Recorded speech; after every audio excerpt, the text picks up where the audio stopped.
Liverpool has been hiding its darkest stories for over a century, not hiding them by accident, hiding them deliberately, behind a code of silence so deeply embedded in the city's culture that even after a 9-year-old girl was shot dead in her own home, the first instinct of an entire criminal network was to say nothing, see nothing, and protect the man responsible. This is a city built on the docks, on trade, on movement, on knowing how things get from one place to another without anyone asking too many questions. Those same qualities that made Liverpool one of the greatest ports on earth also made it the perfect breeding ground for organised crime families who understood, generations before anyone else in Britain, how to build something that lasted. 10 families, 10 cases, from Victorian street predators operating in the shadows of the docks, all the way to a convicted supplier who refused to even show up to hear his sentence for ending a child's life. Section 1, the High Rip Gang. 1880s, Liverpool in the 1880s was one of the busiest ports on the planet. Ships arrived daily from America, Africa, and Asia. The docks were packed with cargo, money, and opportunity. But just a few streets back from all that wealth, people were living in some of the worst conditions in Britain. Overcrowded tenements, no running water, whole families crammed into single rooms.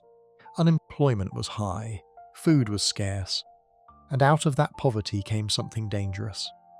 The city had always had street gangs.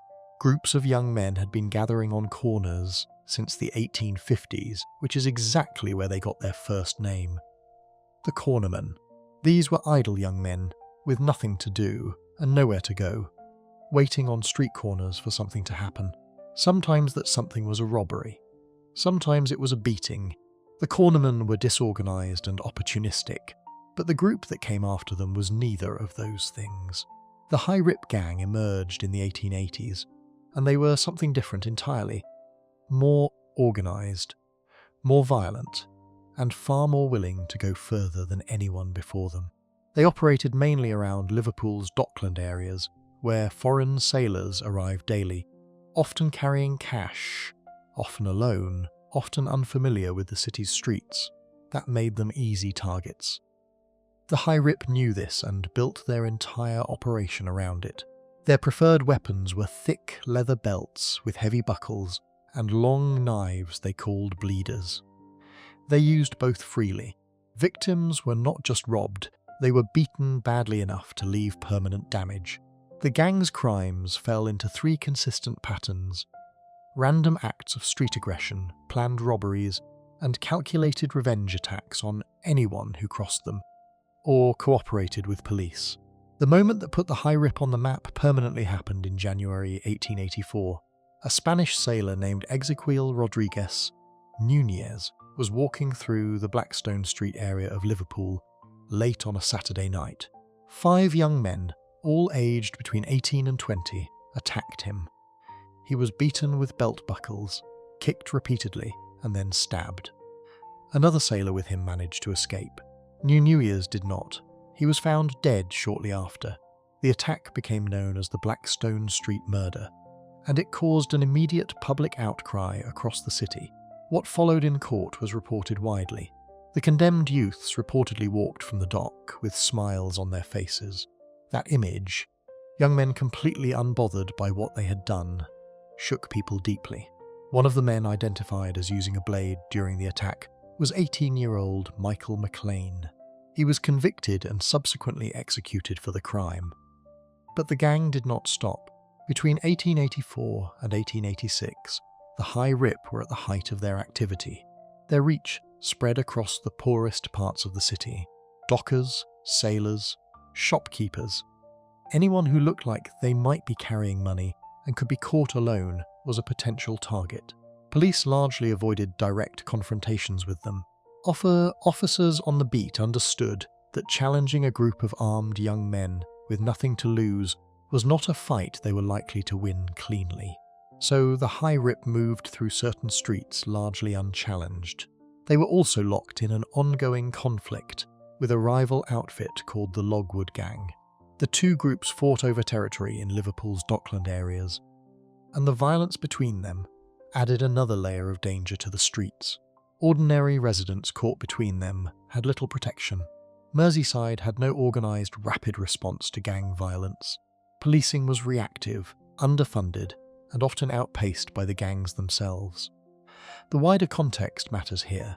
Liverpool had absorbed enormous waves of Irish immigration following the Great Famine of the 1840s. Hundreds of thousands of people arrived in the city, desperately poor, and crowded into its worst neighbourhoods. By the 1880s, their children and grandchildren were growing up in those same conditions, with no realistic path out. The gangs that formed in those streets were a direct product of that environment. That is not a justification for what they did. It is an explanation for how they existed at all. The Tythebarn street outrage of 1874 had already shown Liverpool what street gangs were capable of. A young man was fatally attacked in front of his wife and brother for almost nothing. That incident pushed gang violence onto the political agenda for the first time, but political attention did not translate quickly into practical change on the streets. The High Rip emerged just a decade later, in the same neighbourhoods, with the same economic conditions still firmly in place. What eventually reduced the gang's grip was a combination of sustained police pressure following the Blackstone Street murder, increased court sentences handed to members who were caught, and the gradual change in the dockland areas themselves as the Victorian era gave way to the Edwardian. The High Rip did not disappear overnight. They faded over time, their structure breaking down as key members were imprisoned or moved on. But they left something behind. The pattern they established, family and neighbourhood networks running organised street crime out of Liverpool's poorest areas, using extreme force to protect their territory, and operating with near-total community silence around them, did not die with the gang. It went quiet for a while, then it came back, in different forms, with different names, across the following century.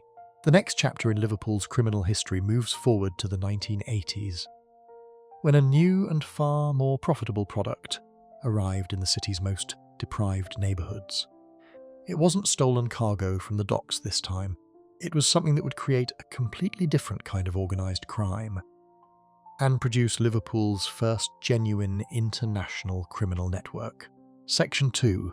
Michael Showers and the Toxteth Drug Pioneers, 1980s to 2010. To understand Liverpool's organised crime in the 1980s, you first need to understand what the city looked like at the time. By 1981, Liverpool was in serious economic trouble. The docks that had powered the city for centuries were in decline. Manufacturing jobs were disappearing. Unemployment in Liverpool was running at around 17%, well above the national average of 11.5%. In Toxteth specifically, the situation was far worse. Among young black residents in the area, unemployment figures were estimated to be as high as 60 to 80%. There was almost nothing to do, very little money coming in, and very little prospect of either of those things changing. It was in this environment that Michael Showers grew up and built a criminal career that would eventually stretch from the streets of Toxteth to international smuggling operations involving multiple countries. Showers was born in Liverpool on the 14th of July 1945. He was one of 11 siblings, raised in a city that offered very little to people from his background. At 17, he was sent to a youth detention facility after being involved in a stabbing. When he came out, he moved into armed robbery. For years, that was his trade. The kind of street-level violent crime that had defined Liverpool's criminal underworld since the Victorian era. But somewhere in the late 1960s, he made a shift that would change things entirely. Showers started bringing cannabis into the UK. His first connection came through a contact in Nigeria. Liverpool's port was the key. Showers had cultivated relationships around the docks and knew how goods moved in and out of the city. That knowledge became the foundation of a smuggling operation. Early shipments involved cannabis packed into containers, up to £500 at a time, concealed inside cargo coming off ships. His brother Delroy was involved from early on. The two of them developed routes and built contacts, gradually scaling the operation up to loads of a ton at a time. Each successful load was worth around £700,000. This was early and organised in a way that street-level dealing simply was not. Showers was not selling on corners. He was moving wholesale quantities internationally. Using the city's port infrastructure as the gateway, police were aware of him. What they struggled to do was prove it and make it stick in court. While all of this was happening, Showers was also maintaining a public profile that made him a visible and well-known figure in the Toxteth community. In July 1981, parts of Toxteth erupted into 9 days of serious unrest. The riots were driven by long, simmering anger over poverty, racism, and the aggressive use of stop-and-search powers by Merseyside police against young black residents. Buildings burned. Over 400 police officers were injured. 1 person died. The disturbances made national headlines and forced a political reckoning about inner-city deprivation. Showers, despite his criminal activities running in the background, positioned himself as a community leader in the aftermath. He formed the Liverpool 8 Defence Committee, a Toxteth-based organisation that emerged from the unrest. He drove a white Rolls-Royce through the neighbourhood. Kids on the street treated him like a figure of status and respect. Police working in the area later said that parts of Toxteth had become close to no-go zones for officers during this period. For a man running an international smuggling operation, a reputation as an untouchable community figure was useful. The heroin trade arrived in Liverpool in a serious way during the early 1980s, coming largely from Pakistan and flooding into the city's most deprived areas. Liverpool earned the nickname Smack City during this period. The scale of dependency that told was significant. Showers, whose earlier work had been focused on cannabis, was later accused of involvement in this market too, though he has consistently denied it. What authorities eventually used to bring him down was a sting operation. British police and HM Customs and Excise worked together on what became known as Operation Rainman. The operation targeted a plot to bring £2 million worth of high-grade heroin into the UK. In 1991, Showers was caught as a result of this sting and convicted of conspiracy to import the substance. He was jailed for 20 years. He has maintained to this day that he was set up, that the operation amounted to entrapment, and that his only involvement with controlled substances was his earlier cannabis work. Courts did not accept that position. He served time and was released around the year 2000. Then, in 2010, he was arrested again, this time in Turkey, in a joint operation between Turkish police and the British Serious Organised Crime Agency. The arrest was linked to allegations of heroin supply.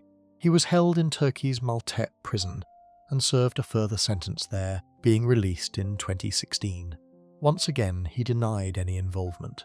His brother Delroy had his own parallel criminal history running alongside all of this. Delroy was jailed in Denmark for smuggling offences, escaped from a Danish prison in 1994, was eventually recaptured and was later sentenced in 2009 to 14 years for his role in smuggling over £1 million worth of amphetamines into Denmark from the Netherlands. He had met his co-defendants across multiple European cities, Hamburg, Amsterdam, Barcelona, before the operation was uncovered. By the time both brothers had cycled through foreign prisons and returned to Liverpool, they represented something specific in the city's criminal history. Michael Showers was one of the first people to systematically use Liverpool's port to move large quantities of controlled substances internationally. He operated across decades, across multiple countries, and evaded serious consequences for much of that time. His story is not about street-level chaos. It is about infrastructure, building the kind of organised, logistics-based criminal operation that later generations of Liverpool criminals would develop far further. Before we move on, if you're enjoying this analysis, please consider subscribing. It helps the channel tremendously. The man who took that model to its absolute limit was already active in the city by the time Showers went to prison for the first time. He had grown up in the same part of Liverpool, understood the same streets, and had watched what was possible when you thought bigger than everyone around you. His name was Curtis Warren, and what he built made everything that came before it look small. Section 3. Curtis Cocky Warren, 1990s to 2009. Curtis Francis Warren was born in May 1963 in Toxteth, Liverpool. He grew up in the same deprived neighbourhood that produced Michael Showers, surrounded by the same poverty and the same limited options. As a young man, he worked as a nightclub bouncer and built a reputation as someone who was physically tough and very hard to intimidate. He had a photographic memory. He refused to write anything down. He kept no records, no ledgers, no paper trail of any kind. Those qualities, combined with a level of ambition that went far beyond anything the local criminal scene had seen before, turned him into something genuinely unprecedented in British criminal history. By the early 1990s, Warren had already built connections in Amsterdam. The Netherlands at that time was a key hub for the European controlled substances trade, and Warren used his contacts there to begin moving product at a scale that most British criminals had never attempted. He was not buying from middlemen. He wanted to go directly to the source. Through a Teesside-based associate named Brian Charrington, Warren made contact with the Cali Cartel, one of the most powerful criminal organizations in South America at the time. Based in the Cali region of Colombia, Warren became the first British criminal known to have negotiated directly with a Colombian cartel for supply. The deal they structured brought a shipment of cocaine with a reported value of £70 million into the UK from South America. The substance was reportedly hidden inside lead ingots, a concealment method that baffled customs officials for an extended period. In 1993, a major case against Warren collapsed in court. The details of how that case fell apart involved his associate Charrington, who had been working as an informant for customs. Warren walked out of court a free man. He reportedly mocked the customs officers watching him leave, allegedly telling them he was off to spend his £87 million fortune. Whether those exact words were spoken or not, the gesture was consistent with someone who felt completely beyond the reach of the law. He was placed on the Sunday Times Rich list. He was the only known criminal ever to appear on that list. His fortune at various points was estimated at between £200 million and £300 million. He was buying directly from Colombian cartels, running supply chains across multiple continents, and diversifying his financial interests into legitimate-seeming businesses including gas stations in Turkey and a vineyard in Bulgaria. In 1995, Warren left Liverpool. The trigger was the fatal shooting of a local criminal named David Unji in Dingle, which set off a wave of retaliatory violence across the city. 6 further shootings followed within 7 days. Warren, whose name was circulating in connection with the city's underworld tensions, relocated to Sassenheim in the Netherlands. From a house there, he continued running his operation. The scale did not shrink. If anything, moving to the Netherlands put him closer to the European distribution network he relied on. Dutch police were watching. British intelligence was sharing information. The operation to bring him down involved both countries coordinating closely. On the 24th October 1996, officers from a Dutch Special Operations Unit raided Warren's property in the Netherlands. What they found was substantial. 400 kilograms of the controlled substance, 500 kilograms of cannabis, weapons, ammunition and hand grenades. Warren was arrested and faced trial in the Netherlands. He was convicted by a Dutch court and sentenced to 12 years. While serving that sentence, he was involved in a fatal altercation with a fellow prisoner, a Turkish national named Cemal Guklu, and was given a further 4-year sentence on top of the original term. He served his time in the Dutch prison system and was eventually released in 2007. He came back to the UK and almost immediately became the subject of a new investigation. This time the focus was on a plot to bring cannabis with a street value of around £1 million into the Channel Island of Jersey. Authorities monitored him closely. His phone calls were tapped. He was photographed meeting associates in parks and on beaches. Listening devices were placed in vehicles connected to the operation.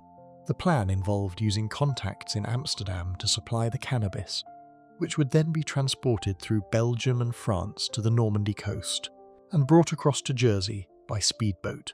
A cove near St. Catherine's Breakwater on the east coast of the island had been identified as a potential landing point.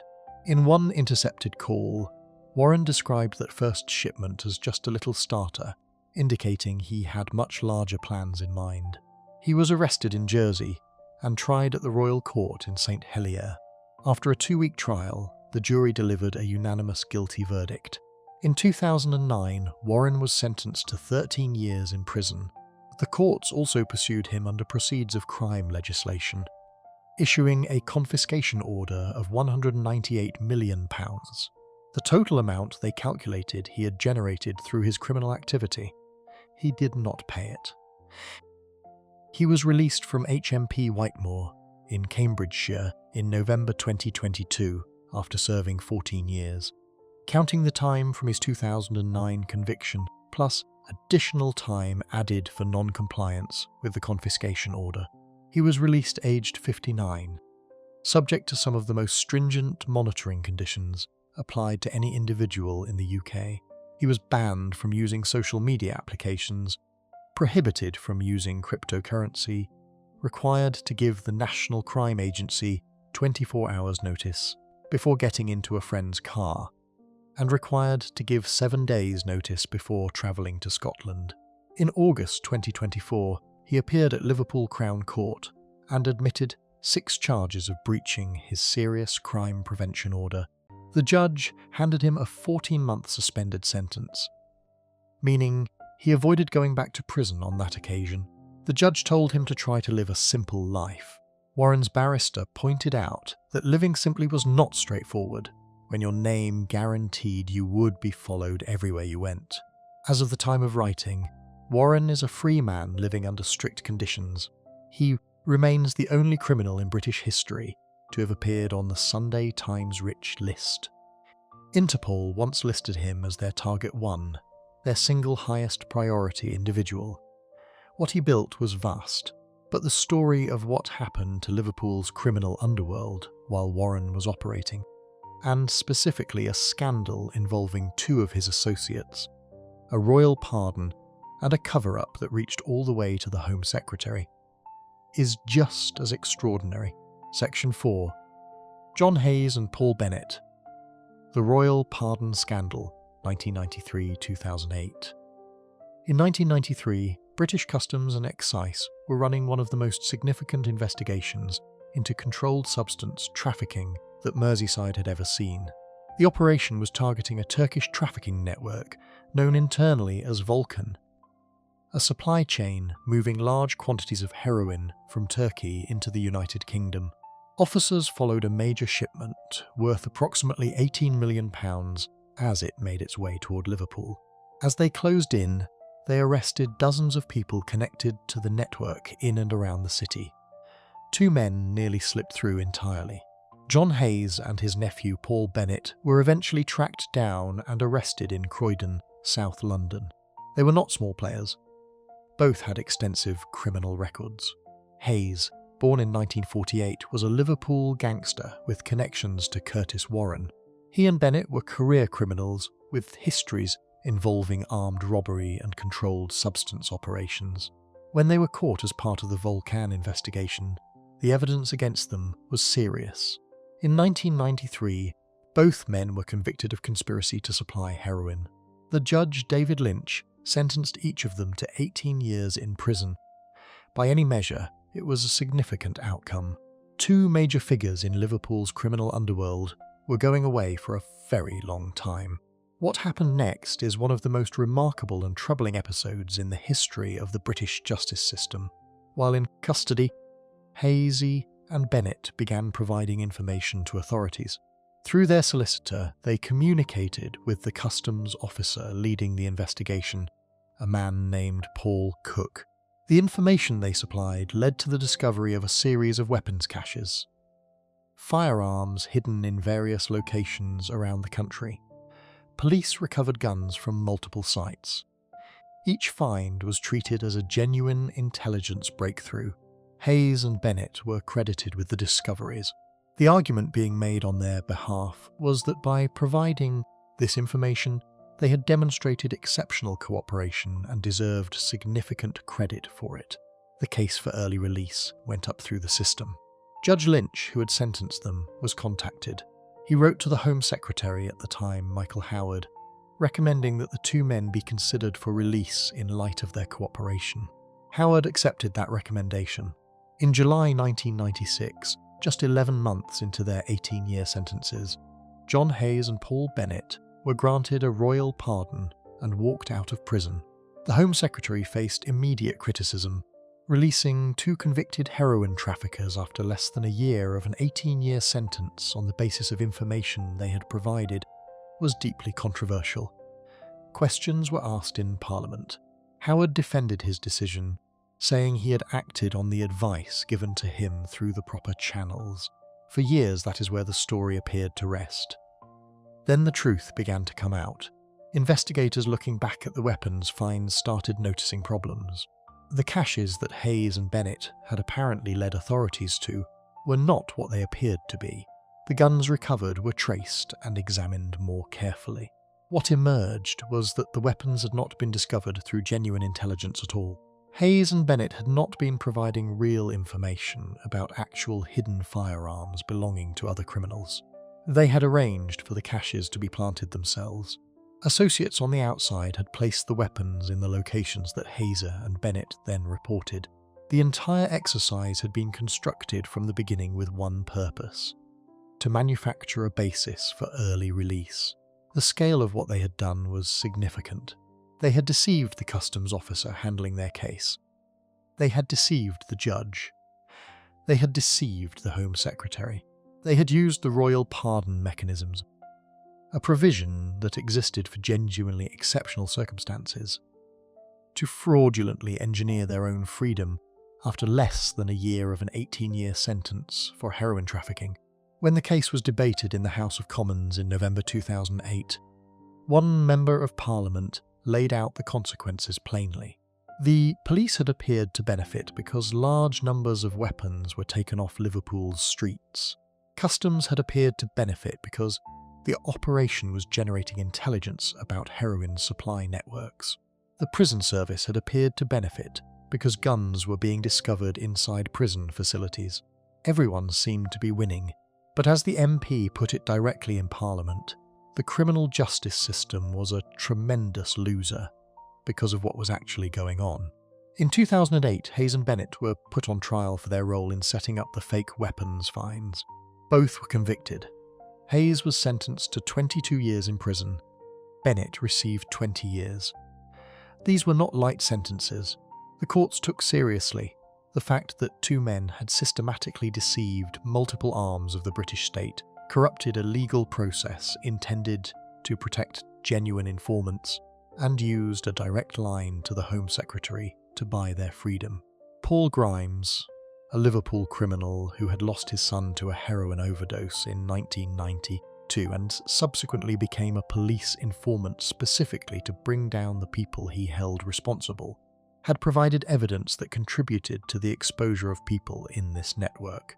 His work had helped build cases against both Hayes and Curtis Warren over the years. The Hayes and Bennett case exposed something specific about how Liverpool's criminal networks operated at the highest level. These were not men making impulsive decisions. The construction of the weapons caches, the careful management of the relationship with their customs handler, the patient accumulation of apparent cooperation credit. All of it required planning, patience, and a very clear understanding of how the system worked and where its weaknesses were. Howard always maintained he had acted properly on the advice he received. The Criminal Cases Review Commission had also earlier looked at Hayes' initial 1993 conviction, a separate matter, and found issues with how evidence had been handled by police in that case. Referring it back to the Court of Appeal, The layers of procedural failure around this case ran deep. Before we move on, if you're enjoying this analysis, please consider subscribing. It helps the channel tremendously. Meanwhile, back on the streets of Liverpool, the violence that had pushed Curtis Warren to relocate to the Netherlands in 1995 had never really stopped. The fatal shooting that started that particular spiral had left a wound in the city's underworld that would take years to settle, and would produce consequences nobody predicted at the time. Section 5. David Ungi murder and the 1995 gang war. On the evening of the 1st of May 1995, David Ungi was driving his Volkswagen Passat along North Hill Street in the Dingle area of Liverpool. He was 36 years old. He was known in the community as a businessman. He had grown up in Dingle and was a recognisable and well-connected figure in that part of the city. He was also a man who knew he was in danger. In the weeks before that evening, there had already been an attempt on his life. His wife Jean later said that after the first attempt, Ungi had taken to wearing a bulletproof vest every night when he went out. On the 1st of May, for reasons that were never fully established, he was not wearing it. A gunman approached the car and opened fire. Ungi was struck and killed. He died at the scene. The reaction in Liverpool was immediate and severe. Within days, the streets of Dingle and the surrounding areas were in a state of serious tension. Large crowds gathered outside the Ungi family home on Malta Walk. Around 600 people were held back by police on one occasion as officers responded to the scene. Cars were set on fire. The situation required sustained police presence to prevent further violence from erupting. Then the shooting started. In the days and weeks that followed David Ungi's death, 6 further shootings took place across the city within a 7-day period. The scale and speed of that violence was something Merseyside police had not dealt with in that form before. The response was significant. In the wake of the shootings, Merseyside police became one of the first police forces in the United Kingdom to openly authorise officers on duty in specific areas to carry firearms. That was not a routine decision. British policing had always maintained a firm distinction between armed and unarmed officers. The violence coming out of Liverpool in May 1995 pushed that boundary in a way that reflected just how serious the situation had become. Officially, the investigation into David Ungi's fatal shooting produced no conviction. No one was ever charged and successfully prosecuted for his death. His name, however, became permanently attached to a specific moment in Liverpool's criminal history. The point at which the city's gang violence shifted into something more openly and persistently dangerous. Curtis Warren, whose name was connected to the same circles in which Ungi had moved, left Liverpool for the Netherlands shortly after. As documented in the previous section, he took his operation abroad. The Dingle Gang War was part of what made staying in Liverpool untenable for someone of his profile at that time. The Ungi name did not leave Liverpool's criminal story with David's death. His son, also named David Ungi, grew up carrying that name in a city where it meant something specific. In July 2015, an 18-year-old named Vincent Waddington was fatally shot in the Garston area of Liverpool. He was riding pillion on a motorbike when a car pulled alongside. Someone in the car fired through the window. The motorbike was also rammed off the road. Waddington was struck in the chest and died from his injuries. 2 men, Luke Kendrick and Ryan Bate, were convicted of the fatal shooting in 2016 and received life sentences. David Ungi Jr. was identified as a suspect in connection with the same incident. He was alleged to have been present in the vehicle. Less than 24 hours after the shooting, he left the United Kingdom. He did not return for nearly 7 years. The National Crime Agency placed him on their most wanted list. He was wanted not only in connection with the Waddington case, but also in relation to heroin supply offences in the Liverpool area. In May 2022, officers from the NCA working with Spanish authorities located him at a gym inside a shopping centre in Coin, near Malaga in southern Spain. He was arrested alongside 3 other men. Officers also found a loaded 9mm Ruger firearm and ammunition in a rucksack at the scene. Ungi was extradited back to the United Kingdom and stood trial at Liverpool Crown Court. He told the court that he had been at the gym on the night of the 2015 shooting, a different gym in Liverpool, and had nothing to do with the attack. He said he had fled to Spain not because he was guilty, but because he feared revenge from people connected to the victim and from others who were linking his name to the incident publicly. He said he had intended to return after a few weeks, but that media coverage naming him had made that impossible. The jury at Liverpool Crown Court found David Ungi Jr. not guilty of the fatal shooting of Vincent Waddington. He was acquitted. The DNA evidence the prosecution had relied upon, his DNA found on a drinks bottle in the rear of the vehicle used in the shooting, was not sufficient in the jury's assessment to establish his guilt beyond reasonable doubt. He walked free. What the case illustrated across both generations was how the consequences of violence in Liverpool's criminal world rarely stayed contained. David Ungi Sr.'s death in 1995 set off a chain of events that affected policing across the entire city, drove one of Britain's most significant criminals out of the country, and left a pattern of tension in South Liverpool that persisted for decades. His son spent 7 years as a fugitive, was found in a gym in southern Spain with armed men, stood trial for a fatal shooting, and was ultimately acquitted. The Ungi story is not a story about one incident. It is a story about how violence in a tightly connected criminal community creates ripples that keep moving long after the original event. Those ripples were moving in other parts of Liverpool too. While the Ungi case played out in Dingle and Garston, a family in a different part of the city had been quietly building an operation for decades. One that would eventually put them in front of the Serious and Organised Crime Agency and earn them a comparison to one of the most famous criminal families in television history. Section 6. The Fitzgibbon family, 2000s to 2013, 32 Edale Road in Allerton, Liverpool looked like an ordinary family home. It was where Christine Fitzgibbon lived with her sons. Neighbours would have had no particular reason to think anything unusual was happening inside. What was actually happening inside, over a period of years, was the running of a controlled substance trafficking operation, with connections stretching to Holland, Spain, Turkey, Colombia, and Mexico. The house was the headquarters. Christine was the boss.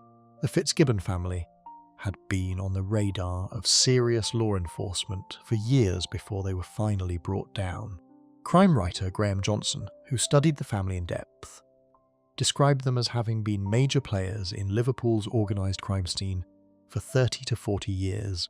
What kept them at the top for that long, according to Johnson, was a willingness to use serious violence when they judged it necessary to protect their position.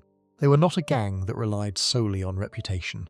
The threat they represented was considered real and credible by those who came into contact with them. The operation was structured in a way that investigators later compared to a legitimate business. Christine, then in her late 50s, functioned as what a Serious Organised Crime Agency source described as the company secretary. She managed the money. She advised on how to avoid detection. She was the organisational intelligence at the centre of everything. Her son Jason, who was 40 at the time of his arrest, handled transport. Her son Ian, a year younger at 39, managed logistics, different roles, clear responsibilities, and a family structure that made the whole thing harder to penetrate from the outside. The family sent associates abroad to handle deals in person. They tracked currency exchange rates carefully to maximise profits from international transactions. They maintained contacts across multiple countries simultaneously. The Serious Organised Crime Agency's own assessment was direct. If the Fitzgibbons had put the same level of intelligence and organisation into a legitimate enterprise, they would have built something genuinely successful. What eventually brought them down was a listening device. Soca investigators obtained the ability to plant a surveillance device inside the family home on Edale Road. For 3 years, officers sat and listened. Hundreds of hours of recorded conversations accumulated. The family believed they were safe inside their own house. They were not. The specific operation that prosecutors focused on involved a plot to bring more than 57 kilograms, roughly 126 pounds, of heroin into the United Kingdom. The shipment was intercepted in Turkey. Officers were able to trace it back to Liverpool and directly to the Fitzgibbons. The street value of that single load was calculated at over £6 million. When police raided the family home, they found £137,000 in cash hidden under the floorboards. Christine Fitzgibbon was, at the time, claiming £1,500 a month in state benefits. The contrast between the money she was receiving from the state and the cash under her floorboards was not lost on the court. All three were charged. The case was heard at Manchester Crown Court. Jason admitted conspiracy to import a controlled substance and was sentenced to 16 years in prison. Ian admitted conspiracy to supply and received 14.5 years. Christine pleaded guilty to money laundering and was given 2 years. The total combined sentence across the three of them came to just over 32 years. Matt Burton, the SOCA official leading the Northwest operation, spoke publicly after sentencing. He was clear about what the family represented. They had held a very tight grip on areas of Liverpool for a significant number of years, he said. They had believed they were untouchable. Their motivation, in his assessment, was financial gain, combined with the status and notoriety that came with their position. Their international network was not improvised. The contacts they maintained in Holland, Spain, and Turkey were established relationships. The reach to Colombia and Mexico indicated connections at a level well above the typical regional criminal operation. They were not buying from middlemen in Europe and leaving it at that. They had worked their way up to sourcing product much closer to its origin point. The Channel 4 investigation into the family at the time of sentencing described the Fitzgibbons as akin to a television depiction of an organised crime family, structured, businesslike, and deeply embedded. The comparison was specific. This was not a loose group of individuals who happened to be related.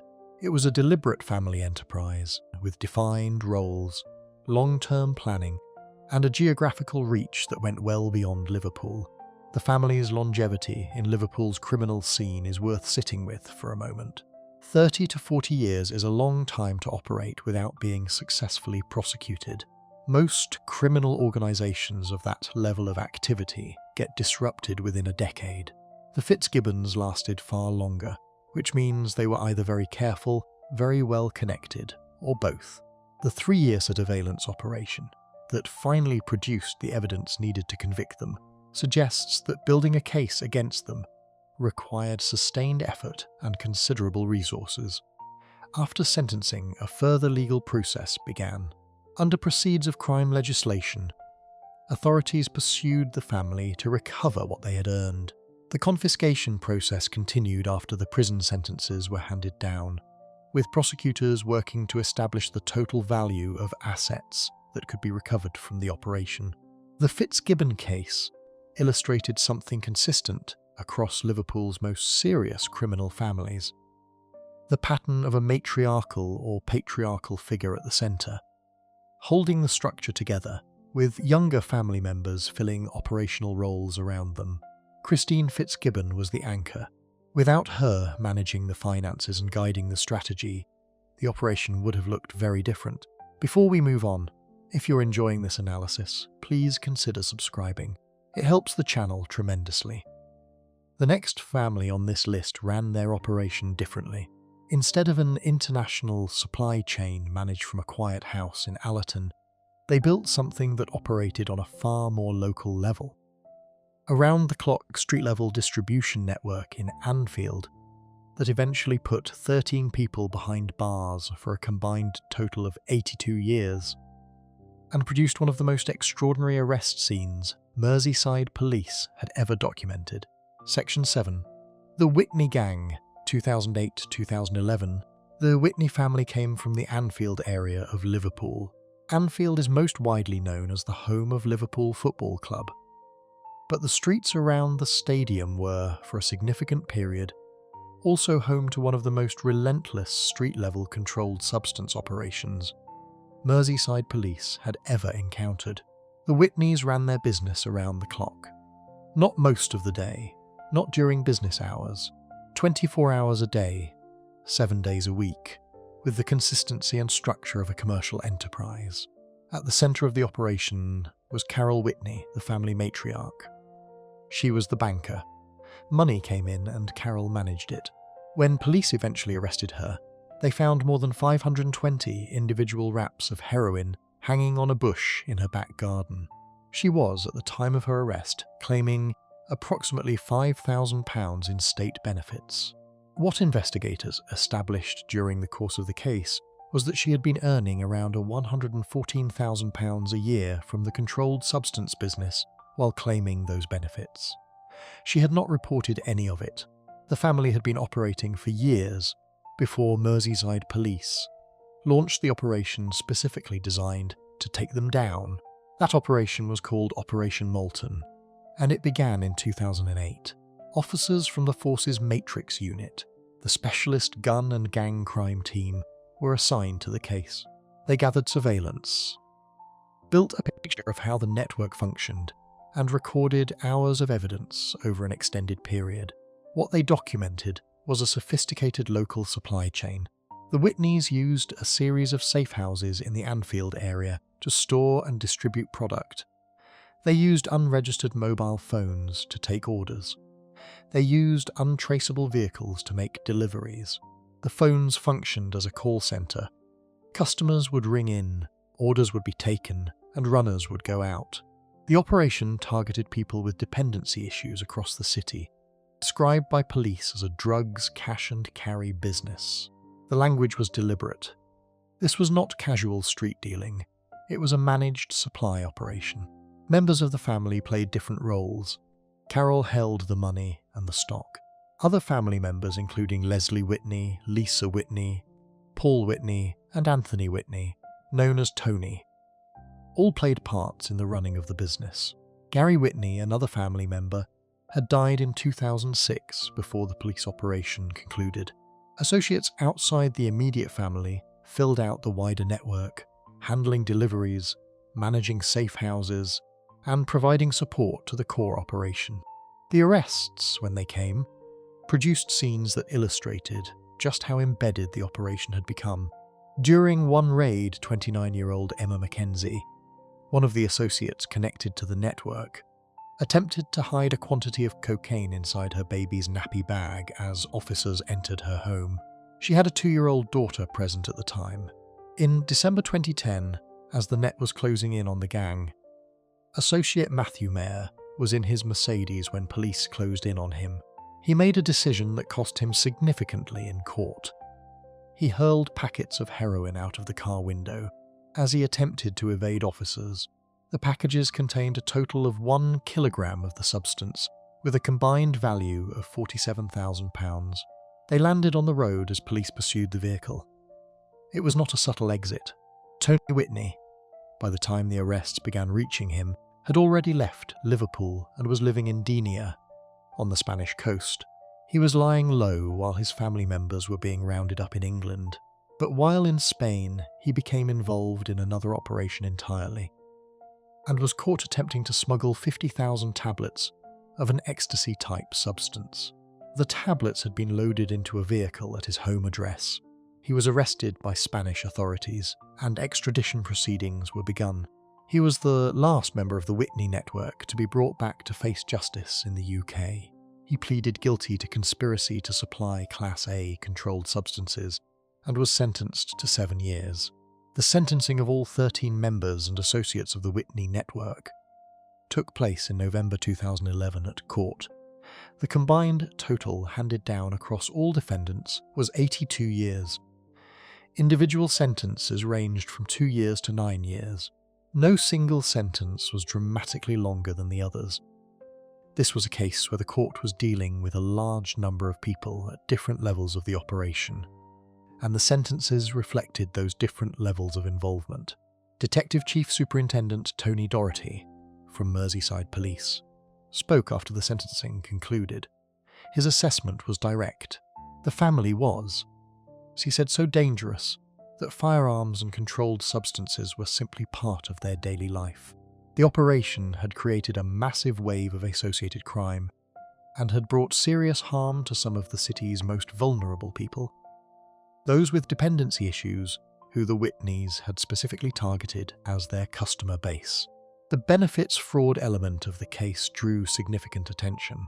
Carol Whitney receiving £5,000 in state support while generating £114,000 annually from illegal activity was the detail that cut through most clearly in media coverage at the time. It illustrated something specific about how these family operations presented themselves to the outside world, maintaining a surface appearance of ordinary life, while the actual source of income remained hidden.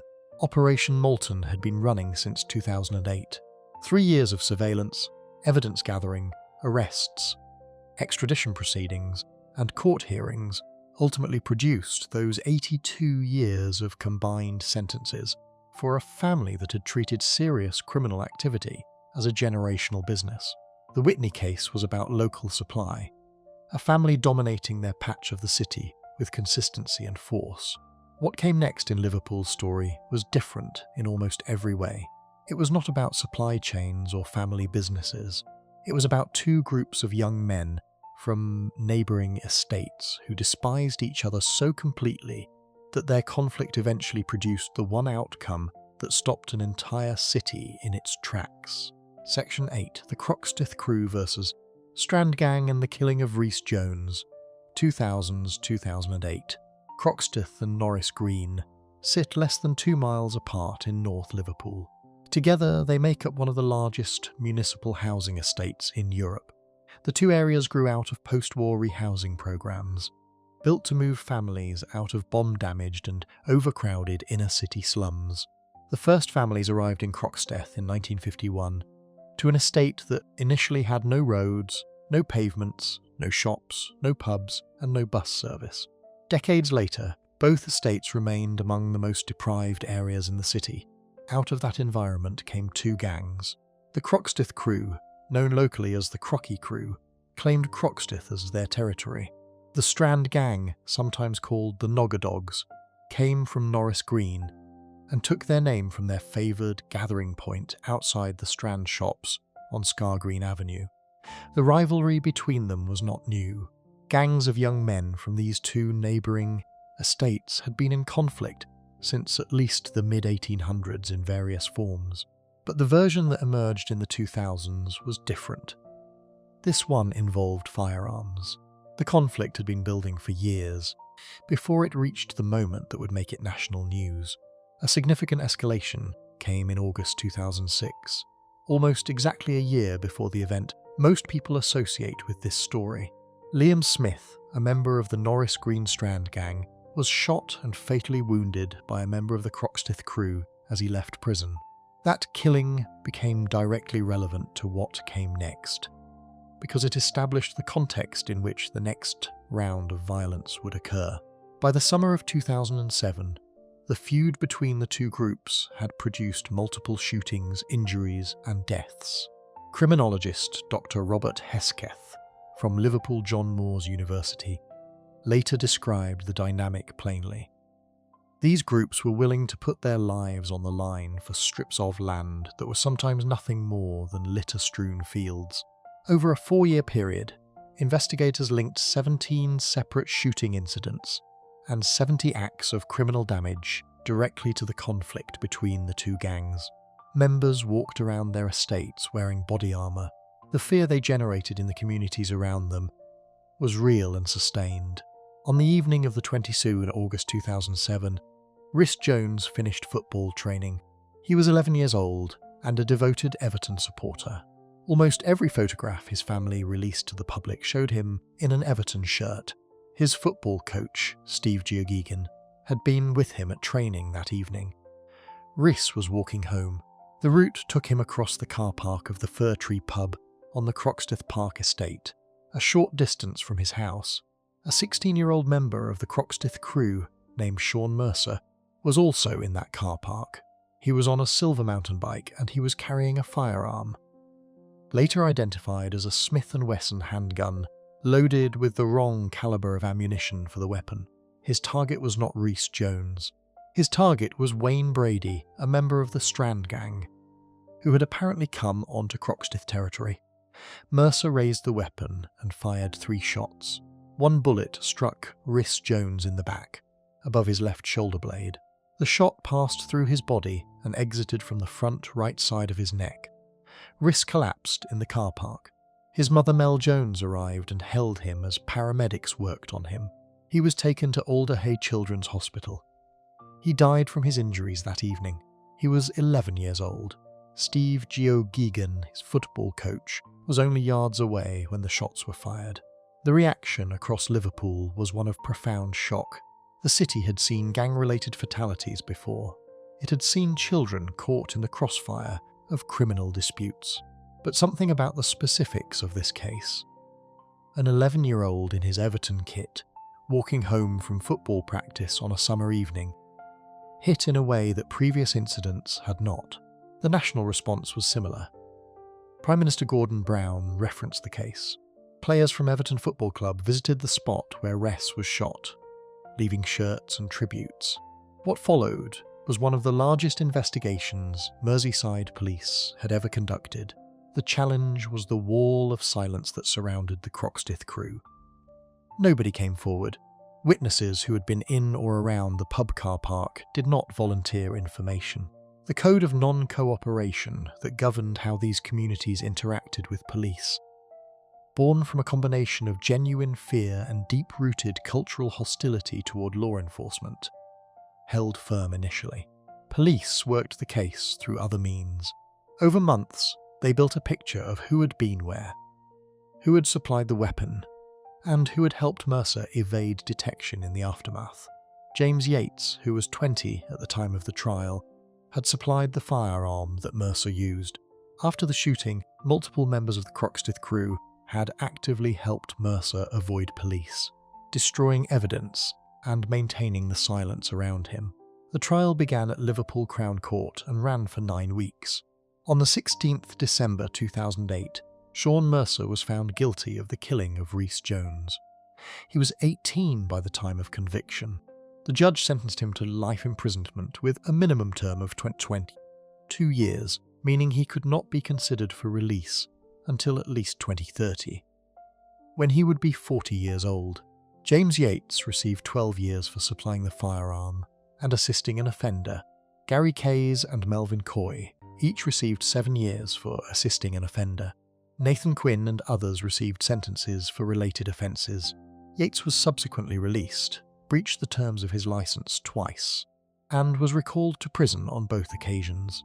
In 2013, a community centre in Croxteth was opened and named after Rhys Jones. His parents Steve and Mel Jones attended. The centre included all-weather football pitches and a mosaic representing Everton Football Club. 10 years after the conviction, a senior Merseyside police officer acknowledged publicly that the killing had not been the watershed moment people had hoped for. Gun crime in other parts of Liverpool had continued, with the violence simply shifting to different areas and different communities. Before we move on, if you're enjoying this analysis, please consider subscribing. It helps the channel tremendously. The Croxteth crew and the Strand Gang represented street-level territorial conflict at its most raw and its most destructive. The next 2 cases on this list are different. They involve the kind of organised, business-minded criminal networks that operate in the shadows, making serious money while staying as far from public attention as possible, until the law eventually catches up with them. Section 9. The Cox Organised Crime Family 2020s. To understand the Cox case properly, you need to understand what EncroChat was. EncroChat was an encrypted messaging platform that operated on modified smartphones. The phones were physically altered, the GPS chip removed, the camera removed, the microphone disabled. The only function left was the encrypted messaging service. The phones cost around £500 each and came with a 6-month subscription. They were used almost exclusively by serious criminals across Europe. By 2020, law enforcement agencies in France and the Netherlands had been working covertly to infiltrate the platform. When they succeeded, they gained access to the real-time communications of thousands of criminal networks operating across the continent. Everything those criminals had said to each other on what they believed was an unbreakable platform was suddenly readable by police. In the UK, the National Crime Agency was granted access to the data gathered by the French operation. What followed was one of the largest coordinated law enforcement actions against organised crime Britain had ever seen. Hundreds of investigations were launched simultaneously. Dozens of networks were exposed overnight. Among the organisations whose communications were suddenly laid bare was a Liverpool-based criminal enterprise known as the Houghton Firm, run by brothers Vincent and Francis Coggins, and tangled up in the Houghton Firm's downfall was a separate criminal family. Three brothers named Cox, whose own operation was dismantled as a direct result of what EncroChat revealed. Jason Cox was the middle of the three brothers and the head of their operation. He was 37 at the time of the key events in 2020 and was based in Warrington. His older brother Lee Cox, born in 1983, and younger brother Craig Cox, born in 1989, operated around him. The family had been supplying cocaine and cannabis to distributors and dealers across the northwest of England. Over the period monitored, investigators found evidence of the movement of more than 20 kilograms of cocaine and more than 50 kilograms of cannabis through the Cox network. The court later calculated that Jason Cox had generated total criminal earnings of $1,856,944. Craig Cox had generated $74,443. Lee Cox, whose role was in supply rather than the robbery, had criminal earnings calculated at $864,453. On the 23rd of May 2020, the Cox brothers put a plan into action that was audacious, even by the standards of organised crime. They had identified a stash house in the West Derby area of Liverpool, used by the Houghton Firm to store large quantities of controlled substances. To get inside, they needed a way through the door. Their associate Ben Monks Gorton approached the house dressed as a delivery driver, carrying a parcel. It was a prop. The moment the door opened, Jason and Craig Cox and their accomplice Richard Caswell moved in. What happened inside was brutal. The men attacked Paul Glynn and his son with machetes and axes. The older of the two men suffered what were described in court as life-changing injuries. The whole operation, from the moment they entered to the moment they left with the cocaine, took approximately 3 minutes. They left with approximately 30 kilograms of the substance, valued at over £1 million. CCTV footage from a neighbouring property captured the entire sequence. It showed 3 masked men stepping out of a van, a fourth man with a parcel posing as a delivery driver, and then the group making their exit with the stolen bag. Vincent Coggins found out about the robbery quickly. His reaction, as captured in his EncroChat messages under his handle Moonlit Boat, was volcanic. He wrote that he was furious and wanted to meet the people responsible and deal with them himself.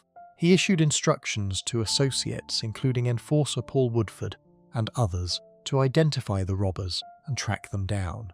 Based on the messages being monitored in real time by law enforcement, it became clear that the situation was moving toward a wave of serious violence. Police assessed that multiple individuals were at genuine risk of being targeted and potentially killed. Officers stepped in and made arrests before that violence could materialize. The EncroChat data was the foundation of everything. Without it, the Cox brothers might have walked away from the robbery entirely. Instead, their communications on the platform provided investigators with a detailed record of not just the robbery itself, but the entire pattern of their controlled substance supply operation across the northwest. Jason and Lee Cox fled to Spain after the arrests began. Both were extradited back to the United Kingdom in 2021. Craig Cox was the only brother present when officers came to his address and was arrested immediately. All 3 brothers eventually appeared at Manchester Crown Court. Jason pleaded guilty to conspiracy to supply cocaine and cannabis, conspiracy to possess criminal property, and conspiracy to commit robbery. He was sentenced on the 18th of August 2023 to 14 years and 8 months in prison, Craig received 13 years and 6 months, later reduced to 11 years on appeal, for the same core charges, along with 2 breaches of a serious crime prevention order that had already been in place against him. Lee, who had not taken part in the actual robbery, was sentenced to 8 years for conspiracy to supply cocaine and cannabis, and conspiracy to possess criminal property. Richard Caswell, who had entered the stash house alongside the Cox brothers, was sentenced to 7 years. His lawyer noted after sentencing that Jason Cox would need to look over his shoulder for most of the rest of his life, a reference to the fact that robbing the Huyton firm of £1 million worth of product was not the kind of act that criminals in that world simply forgot about. In February 2025, all 3 Cox brothers were brought back to court under proceeds of crime legislation. The judge ordered Jason to repay $40,346, Craig Griff pay $40,480, and Lee to repay £40,000, or face 9 months added to their existing sentences. The figures available for repayment were a fraction of their calculated total criminal earnings. The gap between what they had made and what could actually be recovered illustrated a consistent problem with pursuing financial justice against organised crime networks. The money moves, gets hidden, gebensent, and by the time a confiscation order arrives, very little of it remains traceable. Meanwhile, Vincent Coggins himself was jailed for 28 years in 2020 for drug trafficking and blackmail. His brother Francis was later convicted in a separate hearing for his role in importing cocaine and heroin with a combined weight of 1 ton and a value of £16 million between October 2019 and May 2020. Robert Jarvis, another senior figure in the Huyton firm, was sentenced to 25 years following a trial that concluded in October 2024. In total, 32 serious criminals connected to these overlapping investigations were convicted. The Cox case and the wider Huyton firm collapse both happened because of a single technological event, the cracking of EncroChat. It was the most significant breakthrough in British organised crime enforcement in a generation. But even as those networks were being dismantled, something was already happening on the streets of Liverpool that had nothing to do with encrypted phones or stash house robberies. It was simpler than that, and far more devastating in its consequences. A man with a firearm, chasing someone through a residential street on a summer night, and a 9-year-old girl opening her front door at exactly the wrong moment. Section 10.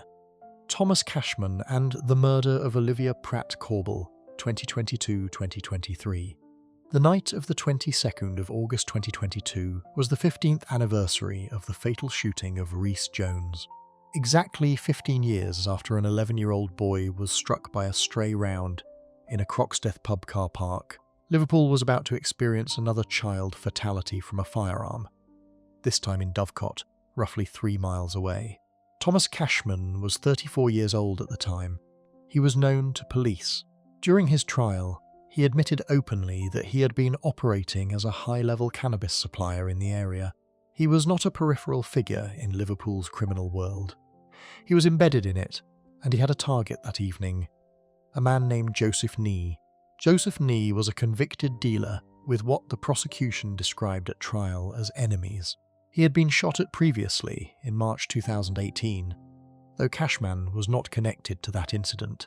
By August 2022, Nee was a man that someone wanted to reach badly enough to chase through residential streets on foot at night, while armed. On the evening of the 22nd of August, Cashman pursued Nee through the streets of Dovecot. Nee, aware he was being followed and in serious danger, ran toward the nearest available shelter, a house on Kingsheath Avenue.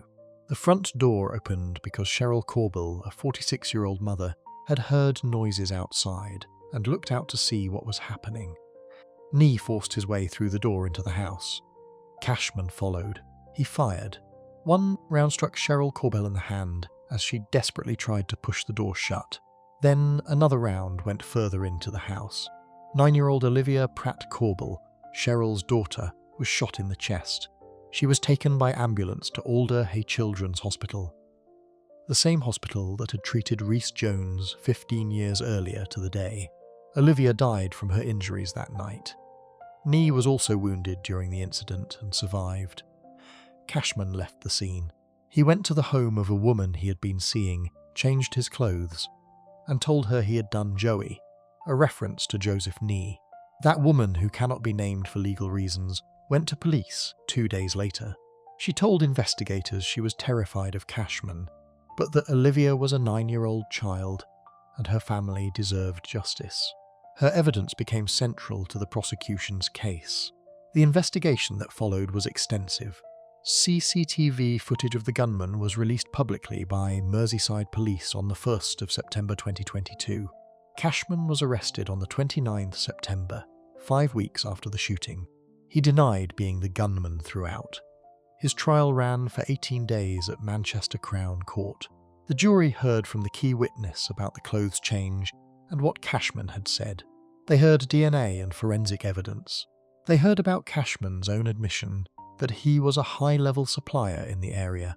On the 30th of March 2023, the jury unanimously found Thomas Cashman guilty of the killing of Olivia Pratt-Corbell, the attempted killing of Joseph Nee, wounding with intent against Cheryl Corbell, and 2 counts of possession of a firearm with intent to endanger life.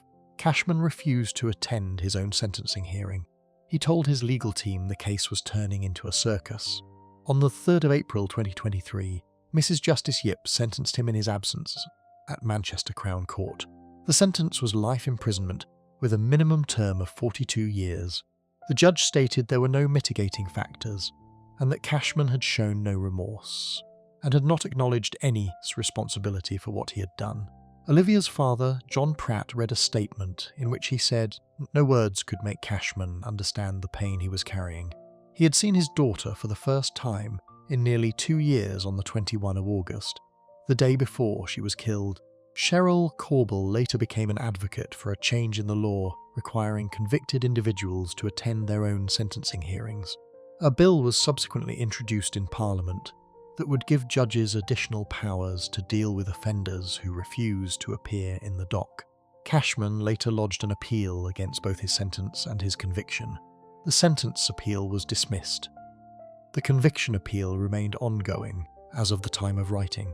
The detective superintendent who led the investigation, Mark Baker, said after sentencing that Cashman would not be released for a very long time and would be an old man when he was. The case had, in his words, shocked not simply a city but an entire nation, and had done so on the exact anniversary of the day. Liverpool had promised itself that this would never happen again. If you enjoyed this breakdown, make sure to subscribe. Thanks for watching, and I'll see you in the next one.